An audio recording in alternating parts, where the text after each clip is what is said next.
मोठ्या मताने विधान परिषद निवडणूक हारलेला माणूस महाराष्ट्राचा मुख्यमंत्री बनतो. महाराष्ट्राचे आर्थिक, राजकीय आणि सांस्कृतिक फाउंडेशन हे काँग्रेसने उभे केले आहे.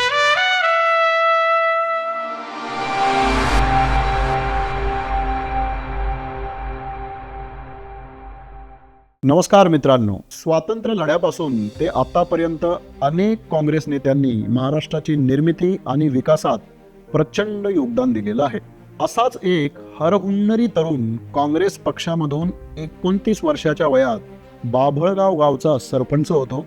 त्याचे नाव विलासराव दगडोजीराव देशमुख. सरपंच म्हणून त्यांनी 1974 ते 1979 पर्यंत काम केलं. 1979 मध्ये ते पंचायत समितीचे उपसभापती झाले. 1980 मध्ये पहिल्यांदा विधानसभेवर निवडून गेले आणि फक्त 2 वर्षानंतर म्हणजेच 1982 मध्ये राज्यमंत्री झाले.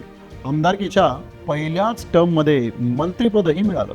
1999 मध्ये महाराष्ट्राचे मुख्यमंत्री झाले. एकूण 8 वर्ष मुख्यमंत्री म्हणून कार्यकाळ पूर्ण केला.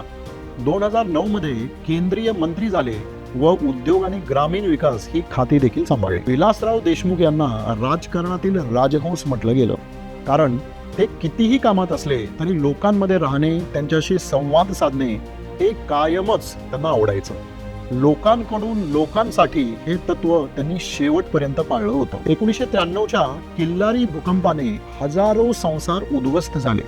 तेव्हा विलासराव देशमुख हे महसूल मंत्री होते. मनमोहन सिंग यांच्याकडून 10 दिवसात कोट्यावधीची रक्कम मिळवून नवीन गावांची उभारणी व पुनर्बांधणीत विलासराव देशमुख यांची भूमिका महत्वाची राहिली होती.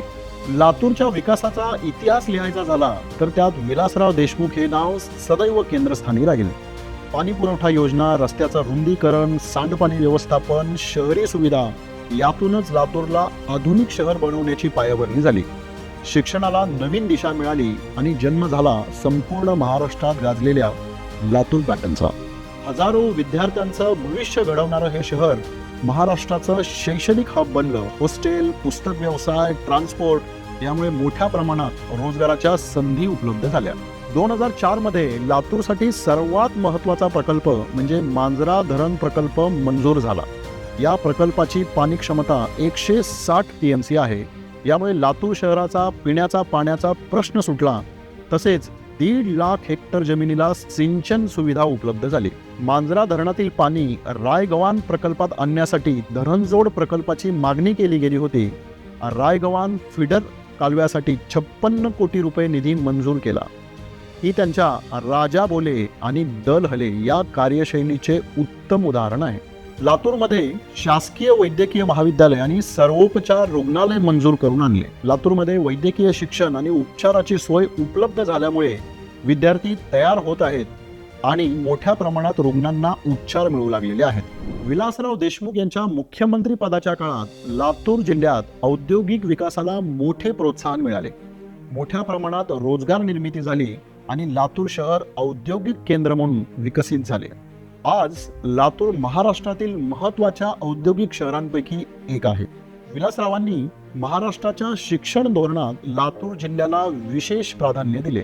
लातूरमध्ये महाविद्यालयांची संख्या वाढल्यामुळे विद्यार्थ्यांना मुंबई पुणे जाण्याची गरज कमी झाली आणि स्थानिक शिक्षणाची सोय उपलब्ध झाली.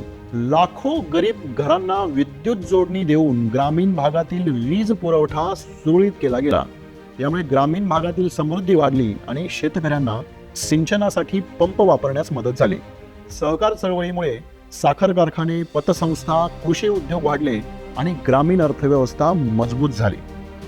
विलासराव देशमुख हे लातूरच्या विकासाचे निर्विवादपणे शिल्पकार आहेत. लातूरकरांच्या मनात आजही त्यांची आठवण ताजी आहे.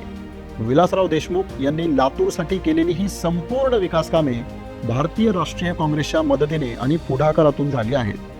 काँग्रेस पक्षाने विलासराव देशमुख यांना मुख्यमंत्री पदाची जबाबदारी दिली आणि त्यातूनच हा विकास घडून आला.